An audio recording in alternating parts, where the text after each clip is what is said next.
ہم سنی جو میلاد کا جلوس نکالتے ہیں وہ جبریل کی سنت میں نکالتے ہیں. یہاں جبریل مومنوں کے پاس آتے ہیں اور فرشتے آتے ہیں. اور حدیث شریف کے الفاظ آپ کے سامنے پیش کرنے لگا ہوں. حضرت انس بن مالک, آپ سننا چاہتے ہیں نا؟ میں آپ کو زیادہ زحمت نہیں دوں گا کیونکہ مجھے معلوم ہے شب قدر کی رات بہت سارے لوگ کہتے ہیں ہمیں وقت ملنا چاہیے, ہم نوافل پڑھ لیں, یہ کر لیں, وہ کر لیں. لیکن حدیث شریف کے اندر آتا ہے, حضور نے فرمایا جو شخص شب قدر کی رات عشاء کی نماز جماعت سے پڑھ لے اور پھر فجر کی نماز جماعت کے ساتھ پڑھ لے, فرمایا اسے ساری شب قدر کا ثواب مل جاتا ہے. اس لیے زیادہ گھبرائے نہیں. آگے جو باتیں میں آپ کو عقیدے کی سمجھا رہا ہوں وہ سمجھیں. جو آپ کو یہ کہتے ہیں شب قدر کی رات میں یہ نہیں کرنا چاہیے, یہ نہیں کرنا چاہیے, وہ زیادہ جانتے ہیں کہ مصطفیٰ زیادہ جانتے ہیں. یہ یقیناً مصطفیٰ زیادہ جانتے ہیں, لیکن آپ کو تب پتہ چلے گا جب آپ کے کان ادھر ہوں گے جدھر میں بول رہا ہوں. توجہ رکھیے گا ایک ایک لفظ کے اوپر. حضور کی حدیث بیان کر رہا ہوں اور یہ حدیث حضرت انس بن مالک کی ہے. کس کی ہے؟ بولیے. نہیں, اندر والے بار والے سارے بولیں گے تو حدیث سناؤں گا ورنہ خاموش ہو جاؤں گا. کس کی حدیث ہے؟ حدیث حضور کی ہے. روایت کس کی ہے؟ حضرت انس بن مالک کی ہے. وہ فرماتے ہیں قال رسول اللہ صلی اللہ علیہ وسلم اذا كان ليلة القدر, فرمایا جب یہ لیلۃ القدر کی رات آتی ہے, نزل جبریل فی کبکبۃ من الملائکہ, فرمایا حضرت جبریل علیہ السلام فرشتوں کی جھومٹ میں زمین پر تشریف لاتے ہیں, فرشتوں کے ہجوم میں زمین پر تشریف لاتے ہیں اور کرتے کیا ہے؟ فرمایا یصلون علی کل عبد قائم او قاعد یذکر اللہ عز وجل. فرمایا کہ جب یہ زمین پر آتے ہیں تو حضرت جبریل علیہ السلام اور فرشتے, جو شخص بھی مومن اللہ کا بندہ کھڑا ہو کر اللہ کا ذکر کر رہا ہے یا بیٹھ کر اللہ کا ذکر کر رہا ہے, یہ اس کے اوپر آ کر اپنے پروں کو پھیلا لیتے ہیں اور اس کے لیے رحمت کی دعا مانگتے ہیں. آپ کو لطف آیا کہ نہیں آیا؟ نہیں, آپ کو اس حدیث سے اپنی شان نظر آئی کہ نہیں آئی؟ جس کو یہ پتا چلا ہے کہ میں بھی انہی لوگوں میں داخل ہوں, ذرا بلند آواز سے کہے سبحان اللہ. حضرت جبریل کیوں آ رہے ہیں؟ حدیث بتا رہی ہے کہ جبریل اور فرشتے اس لیے آئے ہیں کہ آج کی رات میں جو کھڑا ہو کے ذکر کر رہا ہے اس کی بھی رحمت مانگنی ہے, اور جو بیٹھ کر اللہ کا ذکر کر رہا ہے اس کے لیے بھی مولا سے رحمت مانگنی ہے. تو لاہور کے امیر کالونی کے رہنے والوں, صدیقیہ مسجد میں شب قدر کو منانے کے لیے آنے والوں, ناز کرو اپنے مقدر پر. اس وقت فرشتوں کی ایک جماعت جبریل علیہ السلام کی صدارت میں تمہارے لیے اور ہمارے لیے رحمت کی دعا مانگ رہی ہے. اپنے دل سے ایک نظارہ قائم کرو, نورانی, ایمانی, وجدانی, ایمانی, عرفانی, عاشقانہ, کہ کیا لمحہ ہے آج کی رات کا کہ جس میں عاشق کوئی کھڑا ذکر کر رہا ہے, کوئی بیٹھا ذکر کر رہا ہے. جو کھڑا ہے وہ بھی مرحوم ہو گیا ہے, جو بیٹھا ہے اسے بھی اللہ نے مرحوم بنا دیا. مرحوم وہ نہیں جو مر جاتا ہے تو اسے لوگ مرحوم کہتے ہیں. مرحوم وہ جس پر اللہ کی رحمت نازل ہو جائے. مرحوم کسے کہتے ہیں؟ جس پر اللہ کی رحمت نازل ہو جائے. تو شب قدر کی رات اللہ کی طرف سے فرشتے آتے ہیں, اور حضرت ابن عباس جنہیں حبر الامہ کہا گیا اور جو مفسر قرآن ہے, جنہوں نے قرآن کریم کی تفسیر سب سے پہلی تفسیر تحریر کی ہے اور پورا صحیفہ بنایا ہے تفسیر کا, پہلے مفسر قرآن حضرت ابن عباس, یہ حضور پاک صلی اللہ علیہ وسلم کی چچازاد ہے. آپ یہ فرماتے ہیں کہ جب وہ فرشتے آتے ہیں تو حضرت جبریل علیہ السلام ان سے یہ کہتے ہیں کہ تم پھیل جاؤ, مختلف متفرق ہو جاؤ, پھیل جاؤ. تو وہ فرشتے پہلے اکٹھے آتے ہیں جلوس کی صورت میں. یہ الفاظ بتا رہے ہیں. آپ کہیں کہ یہ کیسے ہو گیا کہ وہ جلوس کی صورت میں آتے ہیں؟ ان کے پھیلنے کا حکم دینا بتاتا ہے کہ پہلے پھیلے ہوئے نہیں تھے, بعد میں حکم دے کے پھیلایا. جب جلوس لے کے آ گئے, ہم بھی تو یہی کرتے ہیں, جب میلاد کا جلوس نکال لیتے ہیں, جب جلوس ہو جاتا ہے تو سلام پڑھ کے ہم بھی پھیل جاتے ہیں. یہاں فرشتے بھی یہی کر رہے ہیں, جب آئے تو اکٹھے آئے, لیکن یہاں پہنچ کے حضرت جبریل علیہ السلام فرماتے ہیں کہ اب تم پھیل جاؤ. وہ پھیل جاتے ہیں. اور حدیث شریف کے الفاظ حضرت ابن عباس فرما رہے ہیں کہ کوئی گھر چھوٹا ہو یا بڑا, جنگل ہو یا کوئی کشتی, فرمایا کوئی جگہ ایسی نہیں ہے جہاں کوئی مومن عبادت میں مصروف ہو اور فرشتہ اس سے مسافہ نہ کرے. ہاں وہ شخص جو شب قدر کی رات میں عبادت کرتا ہے, حضرت ابن عباس نے بتایا کہ اس رات میں فرشتے اس سے مصافحہ کرتے ہیں، اس سے ملاقات مصافحہ کرتے ہیں۔ اب یہاں ایک سوال قائم ہوتا ہے کہ فرشتوں کو مصافحہ کرنے کی کیا ضرورت ہے؟ پار پھیلا کے رحمت کی دعائیں کرتے ہیں، یہ بھی بڑی بات ہے، تو مصافحہ کرنے کی کیا بات ہے؟ آپ کبھی کسی اپنے بہت مشہور بندے سے ملاقات کے لیے گئے ہو تو ہر بندے کی کوشش ہوتی ہے کہ میں ان مشہور شخصیت کے ساتھ اپنا ہاتھ ملاؤں، ہوتی کہ نہیں ہوتی؟ نہیں بولیے، ہر شخص کی یہ خواہش ہوتی کہ نہیں میں اس بڑے بندے سے ہاتھ ملا لوں، ہوتی ہے کہ نہیں؟ تو آج کی رات میں فرشتے آ کے مصافحہ کیوں کرتے ہیں؟ ایک تو بات یہ ہے کہ اللہ تعالیٰ یہ پسند کرتا ہے کہ اس خاکی کو بھی نور کا مزہ چکھایا جائے، ایک تو یہ بات ہے۔ اور دوسرا زاویہ ادھر سے ہے کہ فرشتے کیوں مصافحہ کرتے ہیں جبکہ کسی کو خبر بھی نہیں ہے کہ مصافحہ بھی کرنا ہے؟ فرشتے ان سے مصافحہ کرتے ہیں، اشارہ یہ ہے، فرشتے بتاتے ہیں اے امت مصطفیٰ، اے مصطفیٰ کے غلام، تو سمجھتا ہے کہ تو اپنے آپ کو ادنا سمجھتا ہے، اپنے آپ کو حقیر سمجھتا ہے، تجھے کیا پتا ہے آج آسمان سے فرشتے تجھے مصافحہ کرنے کے لیے آئے ہیں، فرشتے ہو کے تیرے مقدر پر ناز کرتے ہیں کہ واہ امت مصطفیٰ تمہیں کیا رات مل گئی ہے، کیا گھڑی مل گئی ہے، کیا مقام مل گیا ہے، کیا مرتبہ مل گیا ہے، کیا مقدر ہے تمہارا کہ تم جیسوں کو اللہ نے شب قدر جیسی رات عطا فرمائی۔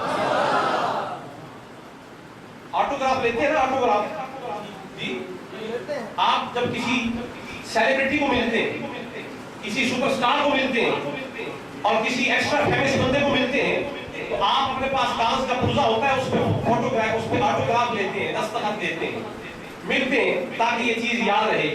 تو فرشتے بھی جب ملاقات کے لیے آتے ہیں تو آ کے غلاموں سے، مصطفیٰ کے غلاموں سے ہاتھ ملاتے ہیں، کہتے ہیں مصطفیٰ کے غلاموں یہ تمہاری شان ہے کہ فرشتے تم سے مصافحہ کرنے آئے۔ میں نے مصطفیٰ کے غلاموں پہ زور دیا ہے، ذرا توجہ رکھیے گا۔ فرشتے زبان حال سے بتاتے ہیں کہ پچھلی امتوں سے مصافحہ کیوں نہیں کیے، یہ امت مصطفیٰ جب شب قدر ملی ہی ان کو ہے تو مصافحہ بھی انہی سے ہے، اگر ان کو ملی ہوتی تو مصافحہ ان سے بھی ہوتے۔ معلوم یہ ہوا کہ شب قدر جس کو ملی ہے مصافحہ بھی اسی سے ہوگا، تو یہ تو صرف امت مصطفیٰ کو ملی ہے۔ معلوم یہ ہوا فرشتے زبان حال سے بتا رہے ہیں اے مصطفیٰ کے غلاموں تمہیں وہ رات مل گئی ہے جو رات کسی اور کو نہیں ملی۔ اچھا پیر صاحب یہاں تک آپ نے بتا دیا، چلو یہ بھی تو بتا دے رہے کہ فرشتہ ہاتھ کب ملاتا ہے، بتاؤں کہ نہ بتاؤں؟ نہیں، جو چاہتے ہیں کہ انہیں خبر ہو جائے ان کو بتایا جائے، جو چاہتے ہیں کہ ان کی شب قدر اسی جملے پہ تمام ہو جائے وہ بے شک نہ بولے، جو یہ چاہتے ہیں کہ انہیں پتہ چل جائے کہ فرشتہ کب ہاتھ ملاتا ہے ذرا وہ بولیں۔ بزرگان دین فرماتے ہیں اور اغلباً حضرت ابن عباس ہی نے یہ ارشاد فرمایا ہے، آپ فرماتے ہیں کہ شب قدر کی رات میں جب بندہ اللہ کے ذکر میں، عبادت میں مشغول اور مصروف ہوتا ہے اور اس کا حال یہ ہو کہ اس کے جسم پر کپ کپی طاری ہو جائے، اس کے رونگٹے کھڑے ہو جائیں اور اس کی آنکھوں سے بے اختیار چھم چھم آنسوؤں کی برسات شروع ہو جائے، تو بزرگ فرماتے ہیں کہ اس لمحہ وہ جان لے یا فرشتے کا یا جبریل کا ہاتھ اس مومن کے ہاتھ میں ہے۔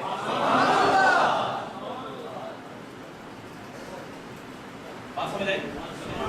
کس لمحہ؟ جب عبادت کرتے کرتے کسی پر کمی طاری ہو جائے، جسم کے رونگٹے کھڑے ہو جائیں اور آنکھوں سے آنسو بہنے لگیں، بے اختیار آنسو بہنے لگیں، تو فرماتے ہیں کہ جب یہ لمحہ کسی پر شب قدر کی رات میں قائم ہو جائے تو یوں ہی قائم نہیں ہوا، اس کی وجہ یہ ہے کہ فرشتے کا ہاتھ اس کے ہاتھ میں، فرشتہ اس سے مصافحہ کر رہا ہے، تو یہ ہے شب قدر کی رات۔ اب سوال یہ پیدا ہوتا ہے کہ یہ شب قدر کی رات آپ 27 کو مناتے ہیں، حالانکہ حضور پاک صلی اللہ علیہ وسلم نے فرمایا کہ اس رات کو رمضان شریف کے آخری عشرے کی تاک راتوں میں تلاش کرو، تو آپ کو یہ کیسے خبر ہو گئی؟ آپ نے اس کا تعین کر لیا، خصوصاً آپ 27ویں کی رات میں آ کر جمع ہو جاتے ہیں اور اس کو شب قدر بنا کے بیٹھ جاتے ہیں، جبکہ حضور نے نہیں فرمایا۔ تو اس پر بہت سارے اقوال ہیں، حتیٰ کہ ہمارے امام اعظم ابو حنیفہ نعمان بن ثابت رضی اللہ تعالیٰ عنہ جن کے لیے امام شافعی فرماتے ہیں کہ امام اعظم کا یہ مرتبہ ہے کہ الناس کالاعیان لابی حنیفہ فی الفقہ، وہ کہتے ہیں کہ فقہ شریف کے اندر جتنے بھی باقی امام ہیں وہ سارے کے سارے امام اعظم کے بچوں جیسے ہیں اور امام اعظم باپ جیسے. تو امام اعظم یہ فرماتے ہیں کہ یہ دور کرتی ہے شب قدر، یہ رمضان شریف میں دور کرتی ہے، کبھی کوئی رات کبھی کوئی رات. اور امام شافعی فرماتے ہیں کہ یہ 21 رمضان کی رات. کون سی رات ہے؟ امام شافعی. ہم تو امام اعظم کے مقلد ہیں نا، امام اعظم کی. تو امام اعظم فرماتے ہیں کہ دور کرتی ہے، کبھی 21 کی ہوگی، کبھی 23 کی ہوگی، کبھی 25 کی ہوگی، کبھی 27 کی ہوگی، ممکن ہے یہ 29 بھی ہو. دور کرتی ہے، بدل بدل کر آتی ہے. امام شافعی فرماتے ہیں کہ یہ 21 رمضان کی رات ہے. لیکن جمہور علماء اہل سنت کا اکابرین کا اس پر اجماع ہے. سب کہتے ہیں کہ اس میں کسی کو شک نہیں ہونا چاہیے کہ شب قدر جس رات میں زیادہ پائی جا سکتی ہے وہ 27 رمضان کی رات ہے. کون سی رات ہے؟ 27 رمضان کی رات ہے. اس پر حضور پاک صلی اللہ علیہ وسلم نے ارشاد فرمایا، آپ امت کو بتلانے کے لیے ایک مرتبہ آپ نے حجرہ اقدس سے باہر نکلے. اللہ نے حضور کے ذریعے بتلا دیا کہ شب قدر کون سی رات ہے. لیکن حضور جب امت کو خبر کرنے کے لیے اپنے حجرہ اقدس سے باہر نکلے تو باہر 2 افراد کے مابین لڑائی ہو رہی تھی. حضور کے صحابہ میں سے ایک کعب بن مالک تھے اور ایک دوسرے صحابی تھے. ان 2 کے مابین جھگڑا ہو رہا تھا کسی بھی وجہ سے. اس میں گھسنے کی ہمیں ضرورت نہیں ہے کیونکہ وہ صحابہ کا مسئلہ ہے. تو آپس میں ان کا مناقشہ تھا، مجادلہ تھا. حضور پاک صلی اللہ علیہ وسلم جب اپنے حجرہ اقدس سے باہر تشریف لائے تو سامنے وہ جھگڑ رہے تھے. تو سرکار دو عالم صلی اللہ علیہ وسلم کے حجرہ اقدس سے باہر آمد کا مقصد یہ تھا کہ امت کو بتایا جائے شب قدر کی رات کون سی ہے. اللہ نے بتلا دیا تھا. یہ کوئی نہ سمجھے کہ ہمیں خبر نہیں ہے تو شاید مصطفیٰ کو بھی خبر نہیں ہوئی. یہ خیال بد ہے اور یہ مصطفیٰ کے ساتھ سوء ظن ہے. مصطفیٰ کو خبر تھی، ہمیں نہیں بتایا گیا. کیوں؟ اس لیے کہ سامنے حضور کی امت جھگڑ رہی تھی. حضور فرماتے ہیں میرے دل سے شب قدر کی تاریخ کو اٹھا لیا گیا. رفعت میرے دل سے اٹھا لیا گیا. اور پھر حضور نے فرمایا فَالْتَمِسُوهَا فِي التَّاسِعَةِ وَالسَّابِعَةِ وَالْخَامِسَةِ. فرمایا اب جب کہ وہ تاریخ میرے دل سے اٹھا لی گئی ہے تو اب تم شب قدر کو تلاش کیا کرو.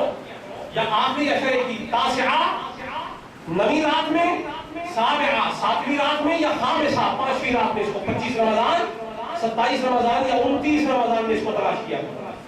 یہاں تک حضور نے ارشاد فرما دیا.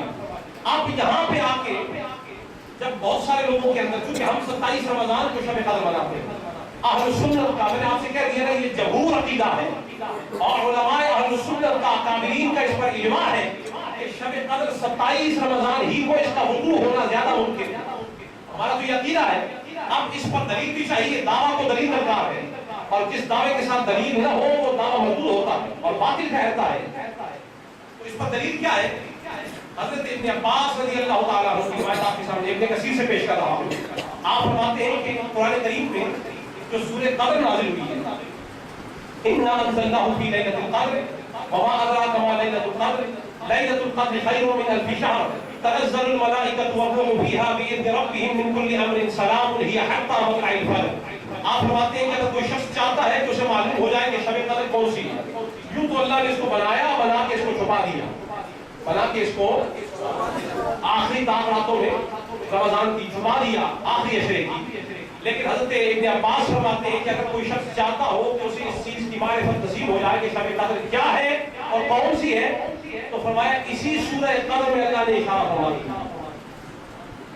اسی سورہ قدر میں اللہ تعالیٰ نے، بولیے نا، نہیں آپ کو کسی نے کہہ دیا کہ پیر صاحب بولے تو بولنا نہیں ہے جی، یا پولیس والوں سے ڈرتے ہیں؟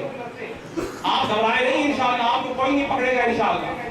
اتنے تعلقات پیر صاحب نے بنائے ہوئے ہیں کہ لاہور میں آپ کو کوئی پکڑے تو میں چھوڑا سکتا ہوں انشاءاللہ. جب بلند آواز سے بولو سبحان اللہ. یہ شب قدر کی رات ہے، یہ قدر کی رات ہے، شب قدر کی رات ہے نا. تو سنی ہو کر اور مومن ہو کر اتنا ماٹھا بولے تو میں سمجھتا ہوں شاید سمجھ نہیں ہے کہ شب قدر ہے یا قدر ہے؟ بولیے سبحان اللہ. آپ کو بڑی پکی دلیل دے رہا ہوں. حضرت حضور کے صحابی ہیں, چچازاد ہے حضرت ابن عباس. آپ فرماتے ہیں اگر کوئی شخص چاہتا ہے کہ اسے معلوم ہو جائے کہ یہ رات کون سی ہے اور اشارہ قرآن سے لینا چاہتا ہو, تو فرمایا اسی سورہ قدر کے اندر اللہ نے اشارہ فرمایا. کیسے فرمایا؟ اسی سورہ قدر میں جب پڑھو تو سلام ہیا, اس میں ہیا جو لفظ ہے اسی کے اندر اشارہ پایا جاتا ہے. اور ہیا کا معنی ہے یہ. ہیا کا کیا معنی ہے؟ بولے ہیا کا کیا معنی ہے؟ ہاذا ہیا, یہ اس میں اشارہ ہوا. ہاذین ہاتان, یہ سب اس میں اشارہ ہے. یہ سب کیا ہے؟ کسی متعین چیز کی طرف اشارہ کرنا ہو تو عربی میں جس چیز کا استعمال کیا جاتا ہے وہ اس میں اشارہ اسے کہا جاتا ہے. اور جو یہاں استعمال ہوا ہے اسے کہا ہے ہیا.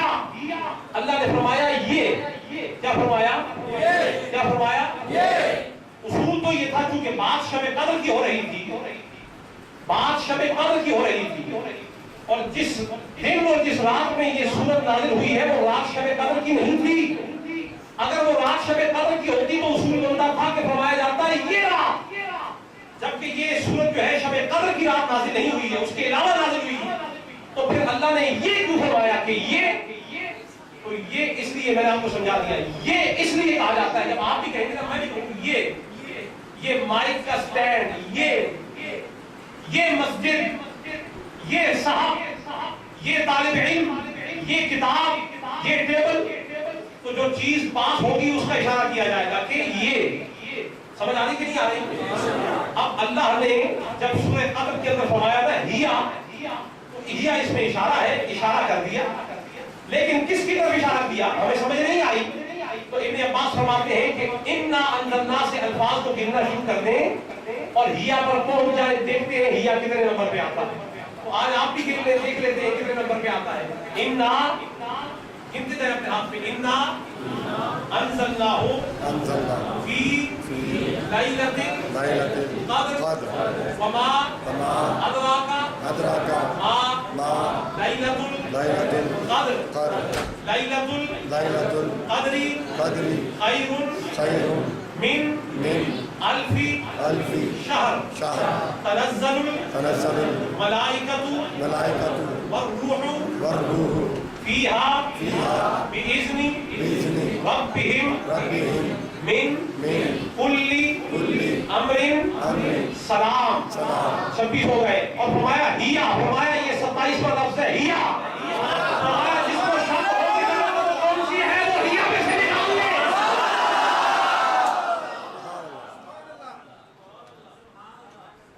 ہوا کہ نہیں ہوا؟ میں ہیا کی بات کر رہا ہوں, ہوا کہ نہیں ہوا؟ ہیا ہو گیا.